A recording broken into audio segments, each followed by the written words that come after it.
Welcome back to the Shema podcast. I appreciate all of you joining me once again today. There's something I want to talk about with all of you. You know, I sort of have two parts to my audience, those that were more secular, more living life maybe as a non-affiliated Jew, Reformed Jew, conservative Jew, whatever you may want to call it, and those that were brought up from birth, meaning brought up in a religious community from day one. And for those of you who are on the side of the aisle that are more from those identification with Jewish denominations, I want to tell you where I came from. When I had no Jewish identification. And the reason I drew that conclusion is that I found no evidence for this whole idea in Torah about this exodus from Egypt and this revelation of Mount Sinai. And it was all made up. Then there really is no such thing as the Jewish people. And that's where I went with my life as I grew older. Now, something happened when I got married. I intentionally wanted to marry someone who was a fellow atheist, who had conviction behind it. So I did not want a Jew because I didn't trust Jewish women. I knew that in the end they would have kids and then they would all of a sudden be trying to drag me to synagogue. So I intentionally found a woman who was not religious, not Jewish, had all the other qualities I wanted. And I said, beautiful, we got married. But then something happened. Shortly after we were married, she starts telling me that she has been researching Judaism for years now. And she started asking me questions. And I was like, where did this all come from? This was not in the prospectus at all. And she said, well, I'm very interested. I think you should learn more about your heritage. So she signed us up for a basic Judaism class at a Reformed synagogue. So we go to this class and I'm like, the whole thing is surreal. Because I'm like, how did I get here? You know, I went through all this calculations to not be here right now. But what happened in that class was that this Reform rabbi said at one point that we don't believe that these events actually took place. There's truth in the Torah, there's wisdom, but factually, it's not true. And I heard that, and I looked around, and I was so ecstatic, and I was like, wanted to yell out, he just confessed. He just confessed what I already knew. We can all go home now, guys. But everyone was just still paying attention, listening, taking notes, and I could not get over this. And when the class was over, my wife wanted to convert, and the rabbi came to me and asked me about becoming a member, and I just was baffled by the whole thing. Like, you just confessed. It was all made up. Why would I sign up and be a part of this? It made no sense to me, but my wife wanted to convert, so I supported her. Now, of course, what has happened since then is eventually I got to that point, as I mentioned to you before, where I realized there is tremendous amount of evidence, overwhelming evidence that everything in there is true. And that's what set me on this trajectory where in a 6-month time frame, I went from not even identifying as a Jew to wanting to be a quote-unquote Orthodox Jew. I've been on this trek ever since for the last 10 years, finally moving into an Eruv in a Jewish community last August. And now my wife is going through a conversion, which a lot of my family are perplexed by. I thought she already converted, Dan. But you have to remember, what that rabbi said was nothing in the Torah was true. And so what did she sign up for? The very first mitzvah is, I'm the Lord your God, I took you out of the land of Egypt, and he said that didn't actually happen. So as we sat back and contemplated it, we don't know what she signed up for, but it wasn't going through a conversion, having your soul intertwined with that of Abraham, Isaac, and Jacob, and becoming part of the Jewish people. Conversions like that, the only thing they're about is joining a community of people as determined by a committee of men. That is it, because they don't actually acknowledge when an individual takes on the same commitment as the Jews did at Mount Sinai, that they changed their status in the heavens and therefore have a greater level of responsibility as a result. Since they don't believe any of that took place, they think it's just a decision that group people can get together and decide. They can change their mind on what the criteria are, and different groups can decide on different things. And that is, of course, the rational conclusion if you don't believe anything in the Torah actually is true. But Judaism is not a country club. And if it is just a country club that we join and be a part of, is it really something that we want to be a part of? Especially when there are no really great golf courses as part of these communities. Now compare and contrast that to a conversion that involves a best-in, a group of rabbis that know exactly what is taking place when they sign off on their conversion. They know what is happening. They know that when someone goes through a conversion, that they have to first know what is the commitment, what was the Torah given at Mount Sinai so they can fulfill it. Because they know that if they convert someone and they don't know how to behave as a Jew and they don't do things right and they sin, that falls back on them. And they are quite fearful of that because they recognize the gravity and the truth behind it. And that is a significant difference.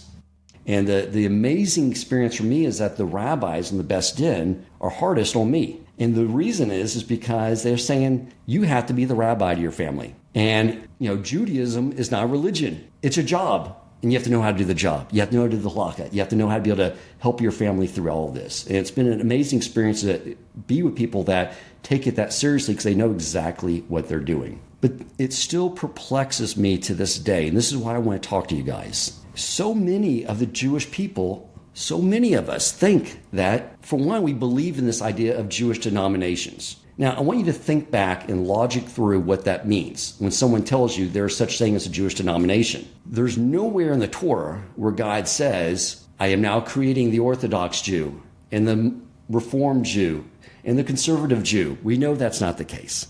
It's one Torah, one set of laws that we all follow.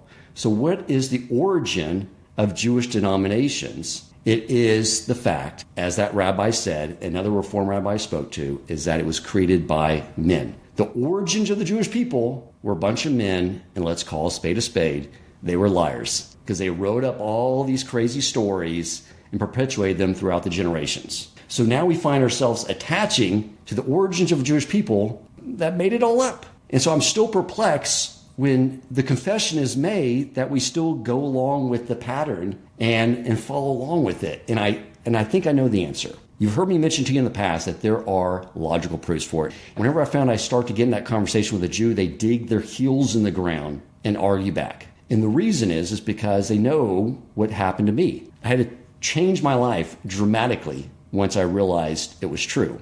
So I always say, look, you have to take the first step. It's neatly laid out now. Rabbi Yochel Folby has the Torah 101 podcast that goes through everything very methodically. So just go there. But what I've tried to do through this podcast over this last year is say, look, I'm going through this process that seems like would be totally discombobulating to you. And that's one of the reasons you may not want to go explore the logical proofs, because you'll know you'll be stuck in a situation where you have to start doing it. And it seems like that's overwhelming. So I try to chronicle my learning along with you. And then when it came to the point where I was ready to move into a Jewish community, I wanted to say to you all, look, I'm going in first. I'm going to go check it out. I'll report back to you on what it's like. And I want to share one of those experiences with you. And I've shared several of them. And this is the time for my Friend from Birth audience to listen back in, because to really appreciate and know what you have to know what it's like not to have it. How do I know that's the way to know something? Because that's the entire reason God created the world. Can a created being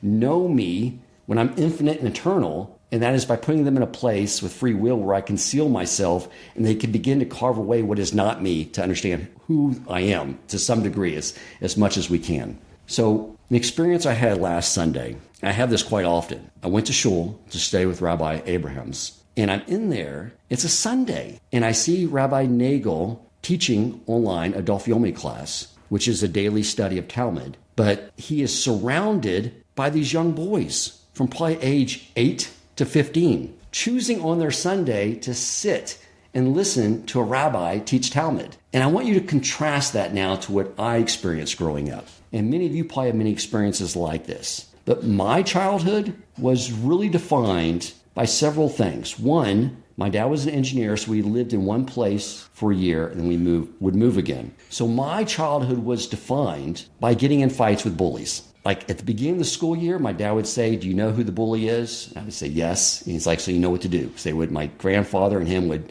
train me on the tactics of dealing with the bully, which was a system of putting yourself around the bully, acting very meek, allowing them to tease you and take it and just act meek. And then they would push you a little bit and you act meek. And then when they're not suspecting it at all, when they're so comfortable, if they can mock you and make fun of you, look big in front of their friends, then just lay into them. And even if you don't win, they won't want to mess with you the rest of the year because it's too much trouble. And that was every single year. And there was so much anxiety too, because I had to tell my dad the day that I was going to plan the surprise attack, because it was the day that he needed to take off from work so he could come to the principal's office and say, I'll take care of the disciplinary action at my home. He would tell me, if the kid's ever smaller than you will get disciplinary action. But if the kid's bigger than you, I'll take you home and nothing will happen. And that was a major part of my growing up, was getting in fights every year. The other part was in 6th grade. The school system had a dance. They took away the PE class because the Urban Cowboy just came out and transformed it from dodgeball, which I loved, to teaching us the Cotton Eye Joe, then putting all this pressure on us to ask out a girl for this dance. None of this I wanted to do. My friends were all saying, you have to give her a goodnight kiss. And was systemically pushed on you to engage with the opposite sex in this way from such a young age. And by the time we got into 8th grade, all my friends were saying, nobody is a virgin in high school. And that really freaked me out. And I was like, that can't be true. But then the PE coach who was teaching health class said, in 8th grade, he said to us, look, today we're going to be teaching a class on condoms, because I know most of you are going to become sexually active in high school. And now I'm hearing my teacher say, this is what is expected of us. And so this is what I pursued. I was like, everyone's expecting me to become sexually active.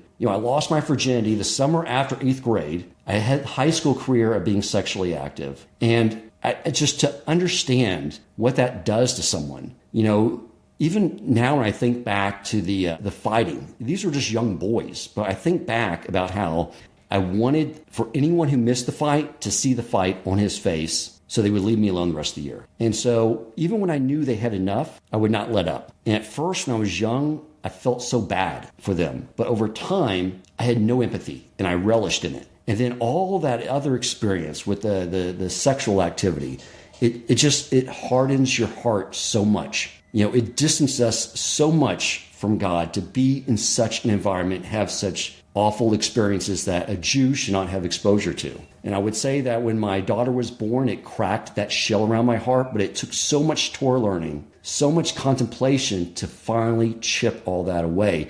And that is why when I'm there in this community and I see these young boys just knowing they won't ever have to have these experiences, truly just connecting, having their life around growing closer to Hashem and learning His Torah, and all these values, it just makes my heart swell up. I literally almost get tears in my eyes thinking about how amazing it is. And at the same time, what I want to convey to you, if you're not living in a community, is to look in your children's eyes. You've had the experiences too, maybe not the same as me, but similar. We don't belong there. Your kids do not belong there. And I want to share some more experience with you, what's like to live in a community. And I think if you have children, you will see that knowing a compare and contrast, you will know what it can mean to them. And for those of you who were brought up in a from birth environment, I hope your appreciation for your childhood has grown as a result of hearing my types of experiences, and you will have just a much greater sense of appreciation for it.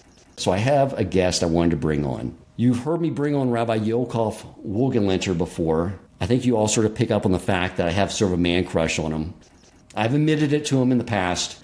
He should probably know that if I ever show up to shul and my hair is dyed blondish red, they should probably get a restraining order.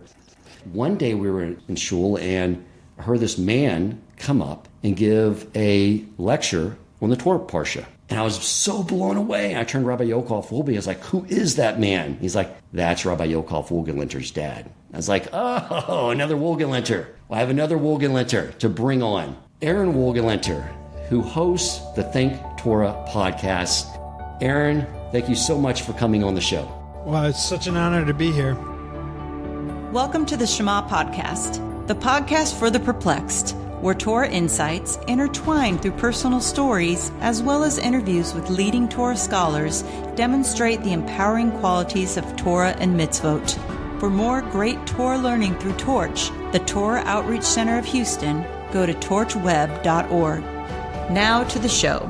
The reason I wanted you on, and the reason I want to get everyone sort of plugged into what you're doing, is what I love about this podcast that you started was, for one, you have these episodes on Around the Shabbos Table with your esteemed father, and just hearing the types of conversations that you typically would have around a Shabbos table, I think gives so much light and clarity to what it's like experiencing Shabbos and having those types of conversations. And so I want all of you to subscribe to Think Torah Podcast, to listen to this. And again, for those of you who are outside of a community and you're sort of looking in with trepidation, listen to this. These are the types of conversations that make life meaningful. So Ahron, again, thank you for coming on. If you could start with talking about what motivated you to start the podcast and what sort of your goal is and objective with it. Okay, awesome. Just in terms of framing it, I'm going to start from here, maybe a bit of a backpedal, but in terms of what you said, that growing up in a Jewish community has this potential danger that you can get used to it, and you can get, like you gave the example of the kids sitting around the Daf Yomi class in the daily Talmud study, and they just grow up that this is the way it's done, and they don't appreciate it. So to always be reminded to appreciate it is important. But I do feel that being able to grow up that way and being able to see that is important, and that definitely started me on this journey, because I want to bring that to both a learned audience or a less learned audience, because it's not about where you are intellectually and where you are with the Jewish sources. That's not, I don't necessarily believe that's where the quality of Judaism is. I think it's where the experience is and the appreciation of it. That started me on this journey to try to find my voice and try to find a place where I can bring that out, where I don't have to throw sources at it and get involved in all the laws and all the details, but rather the beauty of it. And that's started me podcasting a while ago, and it took me a while until my dad moved here to Israel down the road, and we really got to express this in a podcast called, like you mentioned, Around the Shabbos Table. And really that's what it is. It's a reflection on the expressions that we've had growing up. So that was how we grew up. And I'll dive into that a little bit. We grew up my dad was an outreach rabbi of a large community in La Jolla, California for 33 years, which is longer than I've been around. So I grew up into this. But growing up, that every Saturday after shul and after the services, we would come home to over 20, sometimes close to 50 people at a meal. And it wasn't another sermon where my dad would just get up there and say more of the Torah portion and more ideas of the Torah, but it was taking that sermon that he said in the morning and now experiencing it, and now being able to experience with everyone around the table. And it was engaging and it was fun, and people would say over their stories of perhaps how they came to the shul and how they found this community and how they found maybe their story of how they found God and how they understood Judaism. And it was a very experiential event, the Shabbos meal. So it's very important for me. Just the Shabbos meal in and of itself is important to me, as I have children, and I try to express that to them, that it should be a fun place, an enjoyable place, a place that we get to express our excitement for Torah and our excitement for God and for our connection with God. And that's really what we try to do at the table. So if I can capture some of that on a couple microphones, then I've been successful. That's what we're trying to do there on that specific segment, is just trying to bring over some of the beauty. Thank you. It's so true that most people tell me that their first experience with Judaism as an adult was being invited to a Shabbos dinner. And it's just like, it just ignites something in you. I think that makes total sense, that what you're doing is a way of remotely, sort of bringing that to other Jews is fantastic. If you haven't experienced yet a Shabbat meal or a Shabbos meal, then it's definitely something that should be on your bucket list, because again, not for the things we can force you to do and all the laws that we can, that's not the point. The point is the beauty, and you can experience and taste some of that beauty of Shabbos. Give the audience an idea of some of the conversations, the topical conversations that you and your father have had on that series. So we've done a few interviews where we try to frame it in that way as well. But some of my favorite, I'll get into the interviews in a moment. One of my favorite conversations was one we just had recently. And the premise was, what can life teach us just from living? What are the lessons and things that you get from simply living, not walking around with a book and not studying and applying, but just living? And my dad said he had an amazing, sort of parable into life through being a pulpit rabbi. He always gave out lollipops after the services on Saturday, and he would give out lollipops to all the kids. And he understood, like, there's different types of children, what color lollipop they get and how they react when they don't get the color they want. And then when they go back to their parents and the father who comes and says, hey, I want, my kid deserves this color lollipop. And the father who comes back later and perhaps even switches it out when the rabbi's not looking, to another lollipop.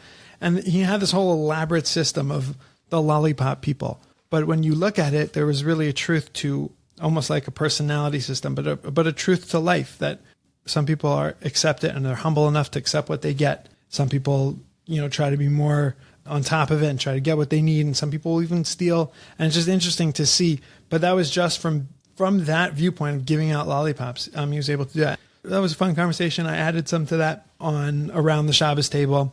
But what I think it does on a more like meta level is it allows people to realize that at your Shabbos table, and perhaps in a lot of conversations you have, it doesn't only have to be around on the Shabbos table, but a lot of conversations when we meet people and we just want to, we want to connect to them. So we ask, where are you from? What do you do? What kind of car do you drive? Maybe in Israel, how much do you make? Depends where you are, but that's what we automatically do. But if we can infuse those conversations with meaning and infuse those conversations with a higher purpose, maybe a level, but it doesn't have to be necessarily at I sit down and just teach you a law the first time I meet you. Oh, here's a law from the Shulchan Aruch, and here's a law from the Code of Jewish Law. This is good conversation, my man. It doesn't always have to be like that. There's a place in between where you can infuse conversation with meaningful content. So if we can give that over a little bit, that's something that's very enjoyable to me. By having this conversation about lollipops, it's teaching people that when you sit down to have a conversation, all you have to do is talk about lollipops. But if you up the notch, you just turn it up a tiny bit, you too can create a meaningful conversation from that. Fantastic. I love it. Now, you also do interview a lot of amazing people. Tell me a little bit about some of the people you've brought on, how you go about selecting your guests, and what some of the messaging is that they deliver to give people a little glimpse and taste and teaser, if you will, on what else they can find on your podcast. On our Around the Shabbos Table podcast, we have some beautiful guests as well, where we try to bring that, again, these same messages of just talking. And we had happened to be my uncle who came to us for Shabbos, so we got to record with him I think that one was right after on Saturday night, and we sat down for a cup of coffee and we got to record. And he had a fascinating story. You can obviously listen to the episode, but in a nutshell, he was a rabbi for from birth boys who made their way to Israel during more troubling times of their lives. And he was able to not only successfully turn them on to the meaning of Judaism and to the beauty of Judaism, but he also connected them to some of the Torah leaders in Israel. And he was able to bring them not just back to a stable place, but he actually propelled them way forward. And he was able to do that through connecting them. So he himself, my uncle, Rabbi Yeshua Liff, wrote a book where the premise of the book was what he learned from spending time with some of the biggest Torah leaders in Israel. And we wanted to understand from him, how did he make these leaders, how did he allow these children, these kids, to connect to these leaders? And he set over some beautiful stories about how these leaders were not as we view them. Sometimes we get this view of they're like the celebrities, of Judaism, and they're the untouchables, and you're never going to get there. And we're, these people, it's 1 in a million. You're never going to understand how their minds work. And one story where one of the greatest leaders in Israel was brought a question by my uncle about a certain boy in his school. And the rabbi, the Torah leader, his name was Rabbi Shach. Rabbi Shach was unavailable, and they had to speak to his second hand, his receptionist. And the next day, my uncle in the school got a call back from Rav Shach, from the rabbi himself. He picked up the phone, didn't go through his secretary. He picked up the phone himself, and he said, didn't call himself his first name, didn't call himself rabbi. He said, hey, this is Shach. Can I speak to this kid? And what the point was is that these leaders are normal people. They pick up the phone like we do, and they call like we do, and they talk like we do. They want to help like we would. And that was an unbelievable way to connect to these Torah leaders, that they're really just regular people. And that's what my uncle Rabbi Liff saying, that how he was able to teach his students this, that the Torah is normal, Judaism is normal, and our leaders are normal. He's able to do that through these connections and through these conversations. So that was a wonderful conversation that we were able to have with him around the Shabbos table.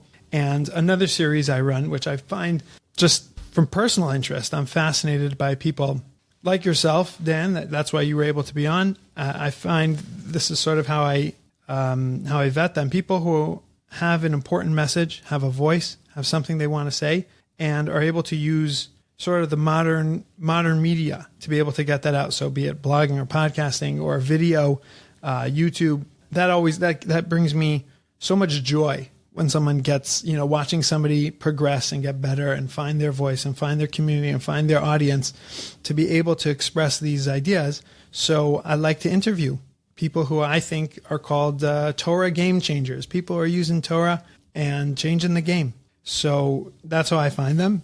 The way I vet them is usually if I'm interested in what they have to say and I can listen to more than, 5 or 10 of their podcasts. So then I usually, I'm dying to have them on my pod. So that's also a very interesting intersect and place to be, where sometimes people can learn Torah, but it's very focused inwards and what they can do with it. And I blessed to have been able to speak to and be able to find constantly people who are able to let it resonate inward and let it resonate with themselves, and then fly out and let what their wisdom and what they have to reach the masses and as many people as they can.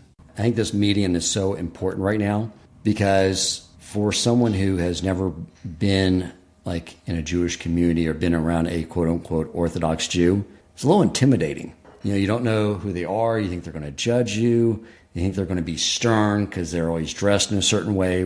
And I think one of the things I try to do with my podcast and that you're doing with yours is people can sit from the privacy of their home and sort of listen in. It's like, these are regular, cool, fun, just warm, sweet, but wise people. And I think it takes down a lot of the blockades that hopefully my goal is if someone's listening to me in whatever part of the world that they're listening to me in, that they'll approach that rabbi in their community and realize that, it's not isolated to a few rabbis that Dan just happened to luckily meet. I've heard a lot of people he brought on. I heard all the rabbis and other learned Jewish people that Ahron Wohlgelernter has brought on.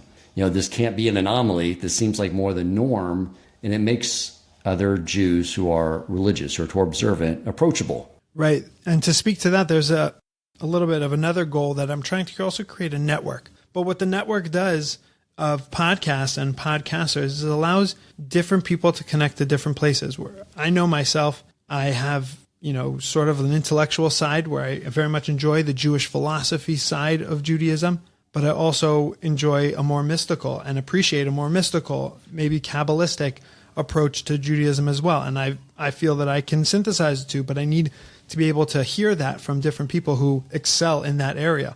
So my podcast network is trying to include all of that. It's to try to include the conversations that we have, and we're trying to include some of the more mystical side of the Torah and some very philosophical and intellectual side of the Torah as well. And we try to give that.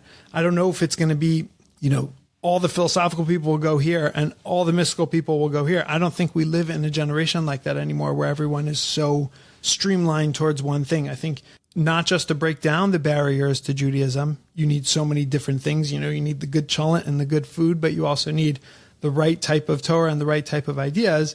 I think even when someone is past that barrier and they're part of it, and they're living in the proverbial, sort of community, even if it's online and they're consuming online, I think that you constantly need these different stimuluses throughout the day, maybe throughout the week, but to prepare for a Shabbos and to prepare for a weekly Sedra and a weekly Torah portion, you're going to need the different approaches towards that. You're going to need the philosophical approach and the rational approach and the mystical approach, because all that will help build what's so beautiful about the Torah and about what we do.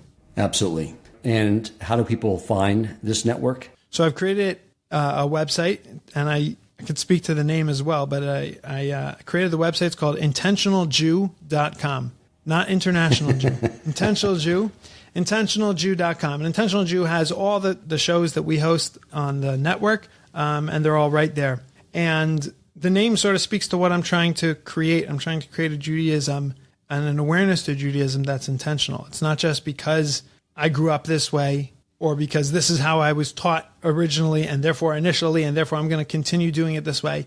But every step of your way has to be intentional, and every action you take and every mitzvah you do and every good deed has to be intentional. And when it's intentional, then it creates this beautiful mosaic and this beautiful world that we live in. But when it's just haphazard and a little bit of here and a little bit of there, and it's not creating anything big, and it's not intentionally being done, so then that's where the problems arise. So that's what I'm trying to do, and that's why I thought the name fit well. So it's the Intentional Jew Podcast Network. I think that's so important. We are creatures of habit. We begin to do things on autopilot and lose meaning in what we're doing. What I've experienced since I moved into a community is I've become very comfortable being in a constant state of uncomfortableness, because I'm constantly learning. I have not been going to shul to do shacharis with the minyan since I moved here. It's been very infrequent just because of my work schedule. And I end up doing it in a more faster fashion, here in my office before I start my work day. But I was like, okay, I need to start going on Sunday. So I go this morning, and, I did not know what was going on. Once again, I'm in flux. I don't know how the service goes. But I have young boys come up to me and tell me, he's like, you're right here, right now. Or I had Akiva Wolbe come up to me afterwards and say, you took your tefillin off the wrong way. I'll show you how to do it. You didn't do it in the right order. Take the hand off first before. And I was like, okay, fantastic. But it means I'm going in with my eyes open, constantly trying to figure things out. And it makes me, I don't want things to become rote. I think that's important. I want to know what I'm doing. I don't want to stay in this state where I'm like, what's everyone doing next? But I want to I don't want to get so comfortable that I'm doing things and I walk out of there and it just was on autopilot the whole time. And I think what you're doing, this whole thing of being an intentional Jew, speaks to that. I think that's a fantastic idea. Right. We always have to, I myself, even though I grew up religious, I always try to keep myself in a state of being uncomfortable, like exactly what you're saying. But I'm just saying that it comes at so many different levels. Yeah. Always be uncomfortable. Don't get so comfortable with people around you. This is just what we do. Whenever I fall into that trap, I push myself out of it. However I do, but I push myself out, because when you're uncomfortable, then you could be introspective, and then you can challenge the things around you. You can challenge yourself.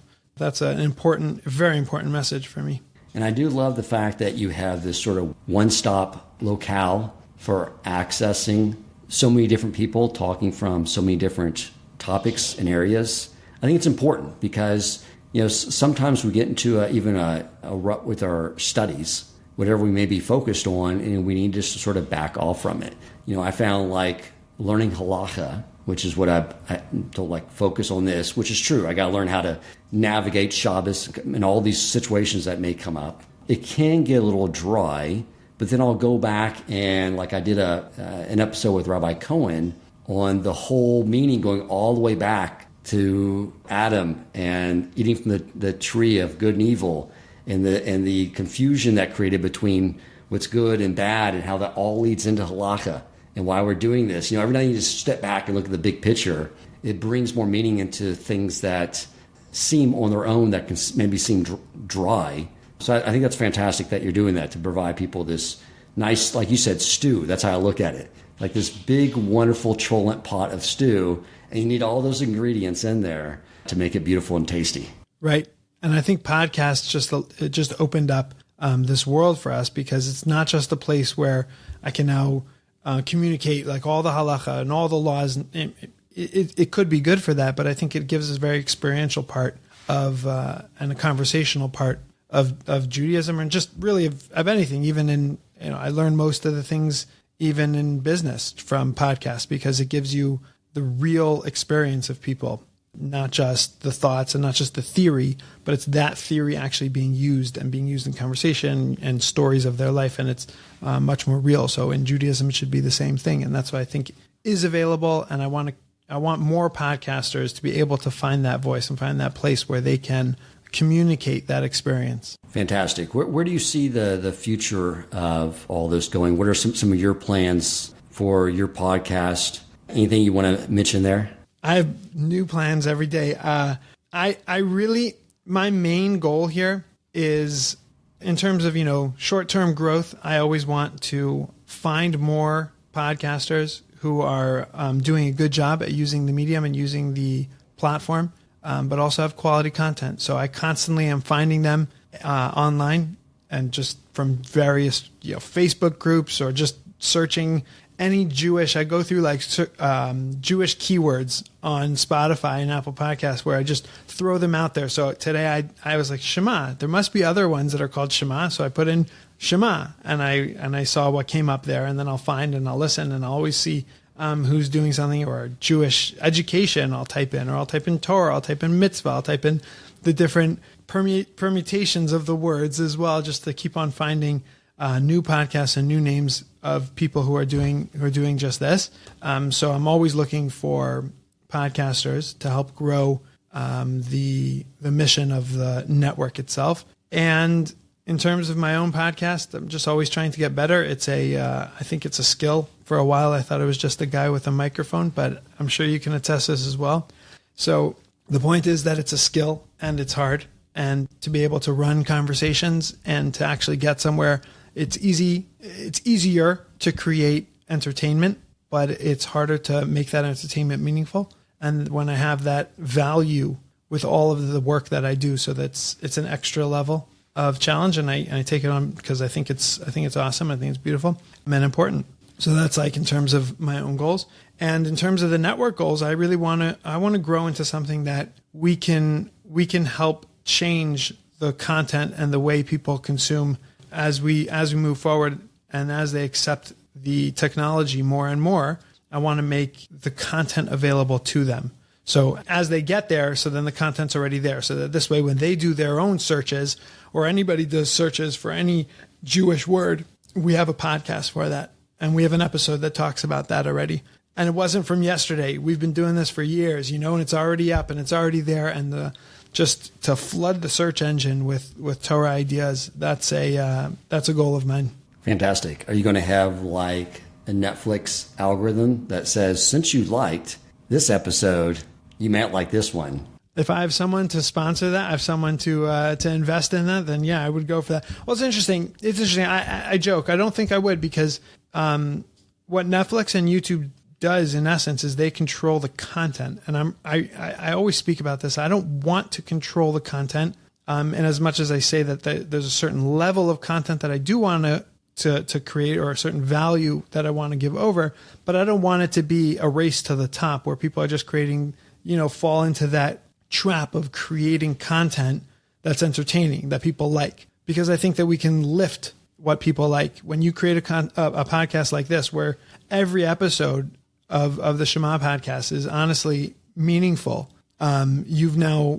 anybody who spends that 45 minutes, you've taken them away from watching another episode of Breaking Bad or whatever they're reviewing, and you've taken them and put them into something meaningful. So I think that I don't want to necessarily control and say, oh, but it has to be done this way, and you have to have this kind of, then it has to be this length. You do what goes well for you, obviously with a certain value of what the kind of content is. So algorithms are funny to me, because I feel like I always think about like creating maybe a Jewish podcast, a YouTube kind of thing, where we have some sort of system where people get to the top.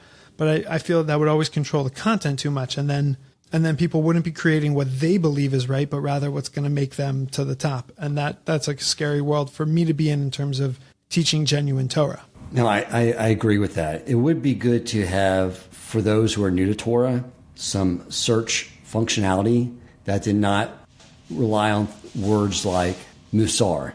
Right. Because I'm saying things with like people who know the keywords, but you're bringing up a great point. What if they don't know the keywords? So now you can open them up to that as well, right? Yeah, like things like I'm struggling with losing my temper. That would lead to them going to a Musar podcast on those things. I think that would be an amazing idea. If anyone's listening and wants the amazing mitzvah of helping to get something like that started, they know where to find us. Right, totally. And if anybody listening wants to be found, and wants help to start a podcast and to find their voice, it's something I'm very passionate about, and I would love to help as well. Fantastic. Anything else you would like to share with our listening audience, Ahron? I got nothing new, but I do think it's just to review that idea is that Judaism is beautiful, and we sing. I like to sing with my children. They put some words to a traditional, I think it's even of Chabad Hasidus song, and the words are, it's Yiddish, so it's a little hard one, but it's geschmack to be a Jew. And geschmack means there's really no translation for it, but the way I would translate it is it's wonderful, it's beautiful, it's amazing. It's hard to limit it into one word, but that's what I sing to my children. That's what I sing with them as they're dancing on top of their, screaming it on top of their lungs and standing on the tables. And because it's wonderful. It's a beautiful place to be, and it adds meaning and just a beautiful connection to Hashem is what we can get from it. So it is Geschmack. If you would learn one Yiddish word today, then Geschmack is definitely the word. It's Geschmack to be a Jew. And that's my message, that it's a beautiful thing we do. That's awesome. I started off this episode talking about how people should to get them a look of what's like, raising a family in a community. And that was one of the first things was Geschmack to be a Yid on Simchas Torah, where you had all these kids just ecstatic dancing around with the Torah scroll, yelling at the top of their lungs, I think for 24 hours straight. And they're right. That's all I was just blown away. It's like, you're right. It is Geschmack to be a Yid. So thank you so much, Ahron Wohlgelernter. I appreciate it. Again, check out his podcasts, Think Torah.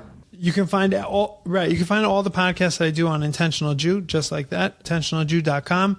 There's also a beautiful, if I could just plug one thing, my dad has a beautiful Pirkei Avot, which is like I would call it the handy book of Jewish wisdom, everything one would need. And it's a beautiful class that he gives.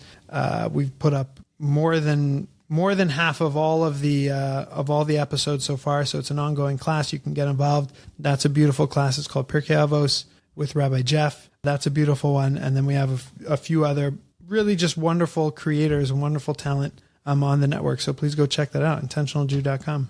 All right. Thank you, Ahron Wohlgelernter. Another Wohlgelernter that I love is a joy to have you on. I appreciate you taking the time out of your day from Israel to do so. Pleasure. If you enjoyed this episode, please consider supporting Torch so they can continue to spread Torah wisdom to the world by making a donation at torchweb.org and clicking donate in the top right corner of the page. And if you would like to get in contact with our host with comments, suggestions for future topics of learning, or questions for him or his guest rabbis, you may email him at president@torchweb.org.